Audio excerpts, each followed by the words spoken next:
திருச்சிற்றம்பலம். ஸ்ரீ பரஞ்சோதி முனிவர் அருளிய திருவிளையாடல் புராணம் பாகம் 131 மதுரைக்காண்டம் வேதத்துக்கு பொருள் அருளிச் செய்த படலம் பகுதி 32. காயத்ரி மகாமந்திரத்தின் அரும்பொருளை விளக்க எழுந்த சாமவேத மைத்ராயன் உபனிஷத் இம்மந்திரத்தின் 3 பாதங்களை அதன் அர்த்தங்களை விரிவாக தெரிவிக்கின்றது. தத்சவித்துர் வரேண்யம் என்பது இந்த ஆதித்யனே சவிதா, அவனே இவ்விதமான சித்தியை அபேட்சிக்கும் ஆத்மகாமனால் உபாசிக்கத்தக்கவன் என்று பிரம்மவாதிகள் சொல்கின்றார்கள் என்று காயத்ரி மந்திரத்தின் முதல் பாதமான தத்சவித்துர் வரேண்யம் என்பதற்கு மைத்ராயன் உபனிஷத் அர்த்தம் கூறுகின்றது. இரண்டாவது பாகமான பர்கோ தேவஸ்ய தீமகி என்பதற்கு சவிதாவே இங்கு தோன்றும் பொருட்கள் எல்லாம் அவனுடைய பர்கன் எவனோ அவனை சிந்திக்கின்றேன் என்று பிரம்மவாதிகள் சொல்கின்றார்கள். இவ்வாறு அர்த்தம் கூறுகின்றது. மூன்றாவது பாதமான தியோயோனஃப் பிரச்சோதயாத் என்றால் புத்திகளை எவன் எமக்கு பிரேரணம் செய்வான் அவன் என்று பிரம்மவாதிகள் சொல்கின்றார்கள் என்று அர்த்தம் கூறுகின்றது. இன்னும் அம்மந்திரத்தின் பரம ரகசியமாய் அமைந்துள்ளது அது பர்க சப்தம். பர்க சப்தத்தின் பொருளை இதே உபனிஷத் விளக்குகின்றது.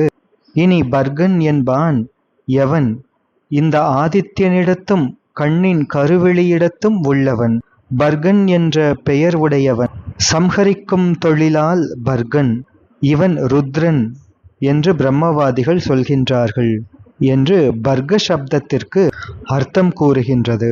உயிர்களின் கண்ணின் கருவெளியிடத்தில் உள்ளவன் என்பது உயிர்களுக்கு கண்ணாக இருப்பது அறிவு. எனவே ஆன்மாக்களின் அறிவிலே பிரகாசிப்பவன், ஆன்மாக்களின் அறிவுக்கு அறிவாயிருந்து ஆன்மாக்களுக்கு உணர்த்துபவன் என்று பொருள் தருகின்றது. எனவே இந்த மந்திரத்தால் அந்தராதித்த வித்யா மற்றும் அக்ஷிவித்யா ஆகிய இரண்டும் சிவபரமே என நிரூபிக்கப்பட்டது.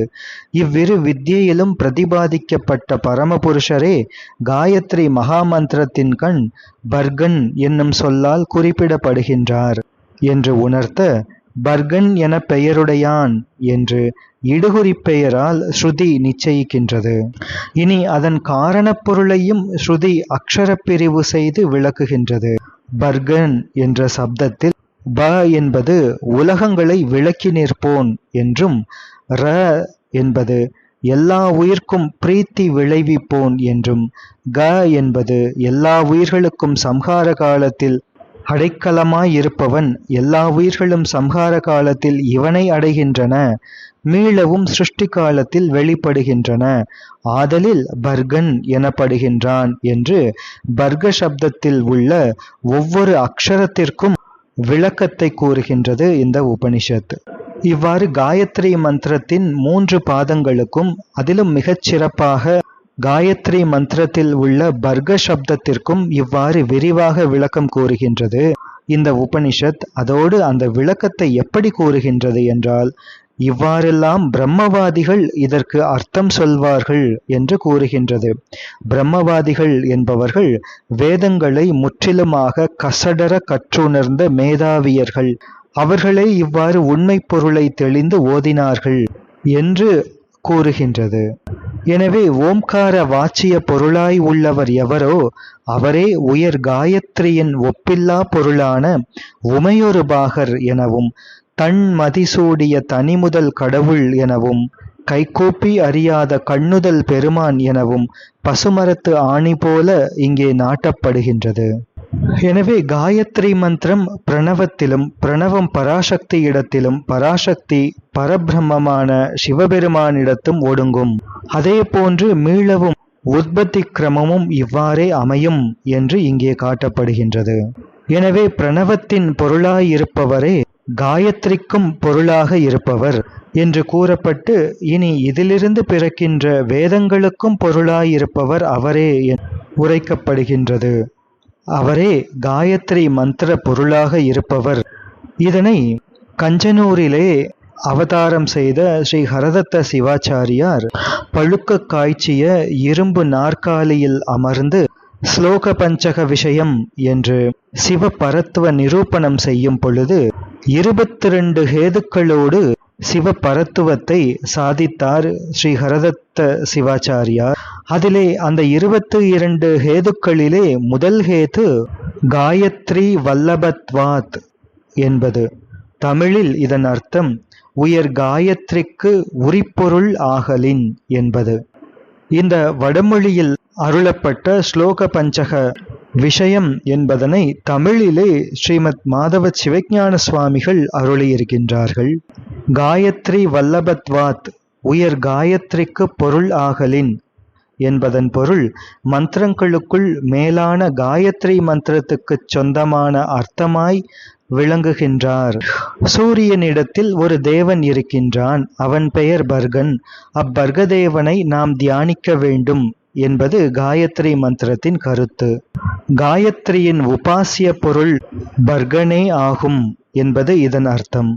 பர்க என்ற பதத்தின் பொருளை வேதத்தின் ஞானபாகமாகிய உபனிஷத்துக்கள் ஆராய்ச்சி செய்கின்றன. அதிலே காயத்ரி மந்திரத்தை 3 பாதங்களாக பிரித்து மைத்ராயன் உபனிஷத் உரை செய்துவிட்டு பர்க என்ற சப்தத்திற்கு பொருளை விளக்கும் பொழுது பர்கன் என்னும் பெயருடையான் ருத்ரன் என்று பிரம்மவாதிகள் சொல்கின்றார்கள் என்று தெளிவாக உரை வகுக்கின்றது. பர்கநாமம் சிவபிரானுக்கு ரூடிப் பெயராகவே வருகின்றதை காண்கின்றோம். அதோடு பர்க சப்தத்தின் ஒவ்வொரு அக்ஷரத்திற்கும் விளக்கம் கூறி அந்த பர்க என்கின்ற பதம் சிவபெருமானுக்கு யோகரூடியாகவும் அமைவதை விளக்குகின்றது. சம்ஸ்கிருத வியாக்கரணம் பெரும்பாலும் யோகரூடியையும் ரூடி என்றே சொல்லிவிடும். திரிபுராதாபினி சொல்கின்றது, பர்கோ தேவஸ்ய என்ற வாக்கியத்தால் சிவனை ஆத்மாவாக உடைய அக்ஷரம் சொல்லப்படுகின்றது என்று கூறுகின்றது. வடமொழி நிகண்டுகளும் இந்த ஸ்ருதிகளை அனுசரித்தே பர்கஸ் திரையம்பக என்றும் ஹரஹ ஸ்மரஹரோ பர்கஹ என்று பர்க என்ற பதத்தை சிவ நாமமாகவே படிக்கின்றன நிகண்டுகள்.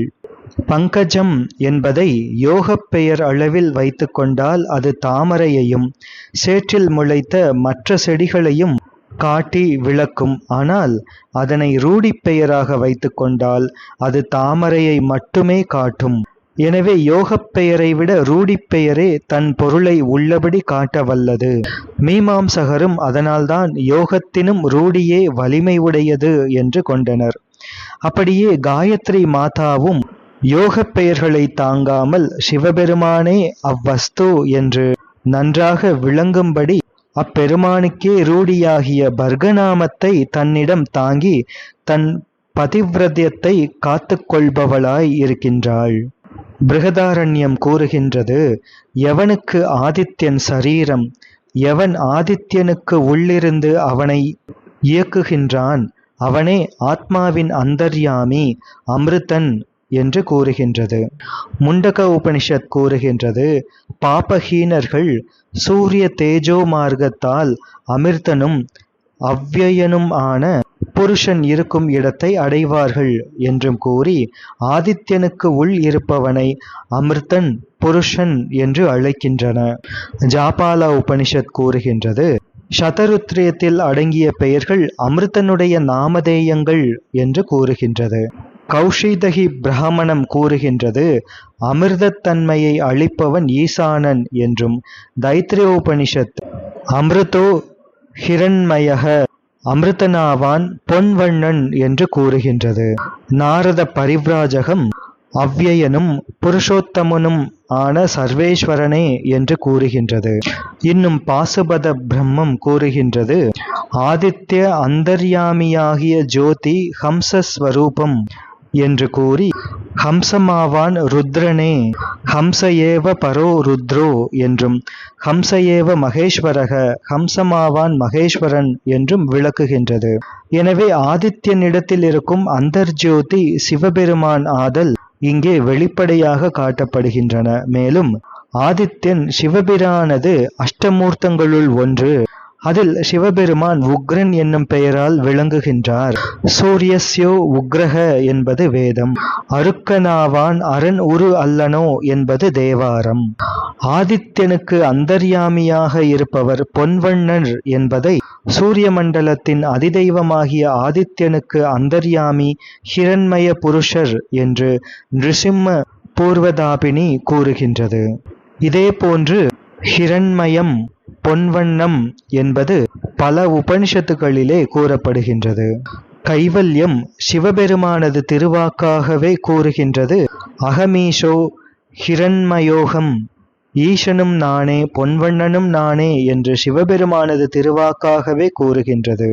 நமோ ஹிரண்ய பாகவே ஹிரண்ய வர்ணாய ஹிரண்ய ரூபாய ஹிரண்ய பதையே அம்பிகாபதையே உமாபதையே பசுபதையே நமோ நமக என்று தங்க தோள் உடையவருக்கு, தங்க வர்ணத்தவருக்கு, தங்க உருவினருக்கு, பொன்னுக்கு இறைவருக்கு, அம்பிகாபதிக்கு, உமாபதிக்கு, பசுபதிக்கு நமஸ்காரம் நமஸ்காரம் என்று திருவாக்கு கூறுகின்றது.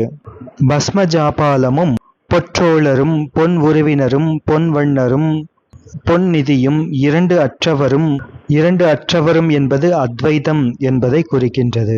சதுர்த்த சப்த வாச்சியரும் பிரம்ம விஷ்ணு ருத்ரர்களை கடந்தவரும் உபாசிக்கத்தக்க ஏகரும் ஷாட்குண்ய சம்பன்னருமான சிவபெருமான் என்று கூறுவதாலும் இத்தகைய வாக்குகளால் சிவபெருமானே அந்த ஹிரண்மய புருஷர் என்று நன்கு விளங்கும்.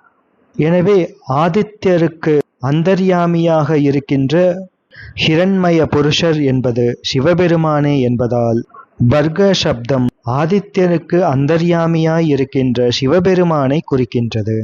வேதம் முழுவதும் துரிய வஸ்துவை சிவநாமங்களினாலேயே விளக்குகின்றது. எனவே இந்த வாக்கியங்களினால் ஆதித்யனிடம் வியாபித்து இருப்பவர் சிவபெருமானே என்பது தெளிவு. பர்க என்னும் சொல்லை பர்கஸ் என்று வைத்துக்கொண்டால் கூட அப்போதும் அது சிவ தேஜஸையே சுட்டிக்காட்டும். பிரத்யக்ஷ தேஜஸ்களுள் ஆதித்ய தேஜஸே அதி உத்கிருஷ்டமானது. சிவ தேஜஸ் ஒன்றையே ஆதித்ய தேஜஸ் என்றும் அதனினும் மேம்பட்ட தேஜஸ் என்றும் வேதம் வர்ணிக்கின்றது. ஆதித்ய வர்ணம், ஆதித்ய நிறமுடையவனை சிவயேவ கேவலக தத் அக்ஷரம் தத் சவித்துர் வரேண்யம். கேவலம் சிவம் ஒன்றே, அது அக்ஷரம், அது சவிதாவுக்கு மேலானது என்று ஸ்வேதாஸ்வதரம் உணர்த்துகின்றது. எனவே சைவ சமயத்தில் சூரியனை சிவசூரியன் என்றே வழிபடுகின்ற முறைமை காணப்படுகின்றது. சிவசூரியன் என்பதற்கு சிவபெருமானை அந்தர்யாமியாக உடைய சூரியன் என்று பொருள். பிருகட் ஜாபாலம் கூறுகின்றது, சிவபெருமான் தனது திருமார்பிலிருந்து அதிலிருந்த பஸ்மத்தை நகத்தால் எடுத்து பிரணவம், காயத்ரி, பஞ்சாட்சரம் இவற்றாலே அபிமந்திரித்து விஷ்ணுவின் சிரஸ் முதலிய அங்கங்களில் பூசியருளினார் என்று கூறுகின்றது. மேலும் பஸ்மஜாபாலம் கூறுகின்றது, பஸ்மதாரணமின்றி காயத்ரியை ஜபித்தல் கூடாது என்று வலியுறுத்துகின்றது. இவற்றால் காயத்ரி மந்திரத்தின் பர்க சப்தம் அது மகாருத்ரராகிய சிவபெருமானை உணர்த்துகின்றது. எனவே பிரதம மகா சிருஷ்டியில் பிரணவம் தோற்றுவிக்கப்படுகின்றது. அது அபரப்பிரணவம். அந்த அபரப்பிரணவத்தின் பொருள் பரப்பிரணவ ஸ்வரூபியாகிய சிவபெருமான் என்பது உணர்த்தப்பட்டது. இனி பிரணவத்திலிருந்து தோன்றுகின்ற காயத்ரியின் பர்க சப்தம் மகாருத்ரராகிய சிவபரம்பொருளை உணர்த்துகின்றது என்று காயத்ரியின் பொருளும் சிவபெருமானே என்று காட்டப்பட்டது. சூத சம்ஹிதை காயத்ரி மந்திரத்தின் பல்வேறு அர்த்தங்களை கூறுகின்றது. காயத்ரியின் அங்கம் வியாகிருதிகள் 7. அந்த 7 வியாகிருதிகளுக்கும் முறையே அத்ரி, பிருகு, குஷர், வசிஷ்டர், கௌதமர், காஷ்யபர், ஆங்கிரஸ் என்பவர்கள் ரிஷிகள். இதற்கு தேவதை சூரியன், அதிதேவதை பரமசிவனார். 3 பாதங்களை உடைய காயத்ரி தேவிக்கு 6 குக்ஷிகள், 5 சிரஸ்கள், தீ போன்ற நிறமுள்ள முகம், வெண்ணிற மேனி, வெண்தாமரை இதழ் போன்ற கண்கள் இவைகளை உடையவளாய் காயத்ரி விளங்குவாள். ஜபம் செய்யும் போது இப்படி ஸ்வரூப தியானம் செய்ய வேண்டும். ரிக், யஜுஸ், சாமம் ஆகிய 3 வேதங்களும் 3 பாதங்கள்.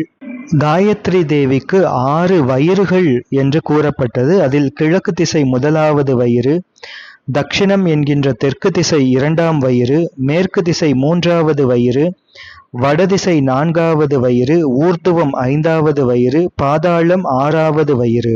18 புராணங்களும் காயத்ரி தேவிக்கு நாபி, பிரபஞ்சம் முழுமையும் சரீரம், ஆகாயமே வயிற்றின் உட்புறம், சந்தஸ்களே ஸ்தனங்கள், தர்மசாஸ்திரம் ஹிருதயம், நியாயசாஸ்திரம் புஜங்கள், சாங்கியங்கள் 2ம் செவிகள், சிக்ஷை, வியாக்கரணம், நிருக்தம், ஜோதிஷம், கல்பம் இவ்5ம் சிரசுகள், அக்னியே முகம், மீமாம்சை இலக்கணம், அதர்வணமே சேஷ்டை, பிரம்மதேவன் சென்னி, ருத்ரன் சிகை, விஷ்ணு ஹிருதயம்.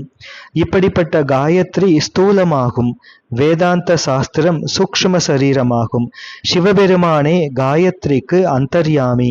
இந்த காயத்ரி மந்திர அக்ஷரங்களால் முறைப்படி நியாசம் செய்து கொள்ள வேண்டும். இனி காயத்ரி தேவியின் அங்கங்கள் கூறப்படுகின்றன. பாத அங்குஷ்டம், பரடு, கணைக்கால், முழங்கால், தொடை, குஹ்யம், அண்டம், இடுப்பு, நாபி, வயிறு, ஸ்தனங்கள், ஹிருதயம், கழுத்து, முகம், கபோலம், மூக்கு, கண்கள், புருவ மத்தி, நெற்றி, பூர்வமுகம், தட்சிணமுகம், பக்ஷிமமுகம், உத்தரமுகம், சிரஸ் இவ்24ம் அங்கங்கள். இந்த மந்திரத்தை தியானிக்கும் போது அதன் 24 அக்ஷரங்களுக்கும் நிறம் கூறப்படுகின்றது. முதலாவது ஷண்பக மலர் நிறம், 2வது ஷியாமள நிறம், 3வது பிங்கள வர்ணம், 4வது நீலமணி வர்ணம், 5வது 6, 7 அக்ஷரங்கள் தீ நிறம், மின்னல் நிறம், 8, 9 அக்ஷரங்கள் நட்சத்திர நிறம், 10வது முழு நீலம், 11வது சிவப்பு, 12வது ஷியாமலம், 13வது சுப்ரவர்ணம், 14வது மஞ்சள் வர்ணம், 15வது சுப்ரவர்ணம், 16வது பத்மராக நிறம், 17வது சந்திரவர்ணம், 18வது சுப்ரவர்ணம், 19வது இந்திரநீலம், 20வது ரக்தவர்ணம், 21ம் 22ம் நீலோத்பல நிறம், 23வது சங்கம், முல்லை, சந்திரன் இவைகளை போன்ற நிறம், 24வது தீபச்சுடர் வர்ணம். இப்பொழுது சொன்ன நிறத்தின்படி 24 எழுத்துக்களையும் தியானிக்க வேண்டும். அவ்வெழுத்துக்களுள் சில மகாபாதகங்களை நீக்கும், சில உபபாதகங்களை நீக்கும், சில மற்ற பாவங்களை ஒழிக்கும். அன்னதானத்துக்கு மேலான தானம் இல்லை, கொல்லாமைக்கு மேலான தவம் இல்லை, பரமசிவனாருக்கு மேல்பட்ட தெய்வம் இல்லை, இதைப்போல காயத்ரிக்கு மேற்பட்ட மந்திரமும் இல்லை. எனவே இந்த மந்திரத்தை குருமுகத்தால் உணர்ந்து கொண்டு தன்னால் இயன்ற அளவு அவருக்கு தட்சிணை கொடுத்து இந்த மந்திரத்தை 24 லட்சம் ஜபித்து 4000 ஹோமம் செய்தால் அவன் செய்த மகாபாதகங்கள் எல்லாம் ஒழியும், மந்திர சித்தி உண்டாகும், எல்லா நன்மைகளும் சித்திக்கும். விடியும் முன் ஸ்நானம் செய்து தினந்தோறும் 1000 ஜபம் செய்தால் விருப்பமெல்லாம் நிறைவேறும் என்று கூறுகின்ற சூத சம்ஹிதா இன்னும் இந்த காயத்ரி மந்திரத்தை எவ்வாறெல்லாம் உபாசித்தால் என்னென்ன பலன்களெல்லாம் கிடைக்கும் என்று மிக விரிவாக பேசுகின்றது. மேலும் காயத்ரி ஜபத்தால் ஞானம் உண்டாகும், ஹோமத்தினால் ஞான யோகம் சித்திக்கும், மோட்சம் உண்டாகும் என்றும் சூத மகாமுனிவர் கூறுகின்றார். எனவே ஸ்ரீ பரஞ்சோதி முனிவர் அருளுகின்றார், தாரக மந்திரமாகிய பிரணவத்திலிருந்து 3 வாக்கிய வடிவமான பதங்களை கொண்ட காயத்ரி தோன்றும். இந்த காயத்ரியும் சமஷ்டி வியஷ்டி என்று இருவகையாய் நின்று விரும்பிய பொருட்கள் அனைத்தையும் பெறுவதற்கு காரணமாய் விளங்கும் என்று இந்த அர்த்தங்களையெல்லாம் உள்ளடக்கி ஸ்ரீ பரஞ்சோதி முனிவர் அருளுகின்றார். இனி இதே சொக்கலிங்கத்திலிருந்து 4 வேதங்களும் ஆகமங்களும் உத்பவிக்கப்படுகின்றன என்று விளக்க இருக்கின்றார். அதனைத் தொடர்ந்து சிந்திப்போம். திருச்சிற்றம்பலம்.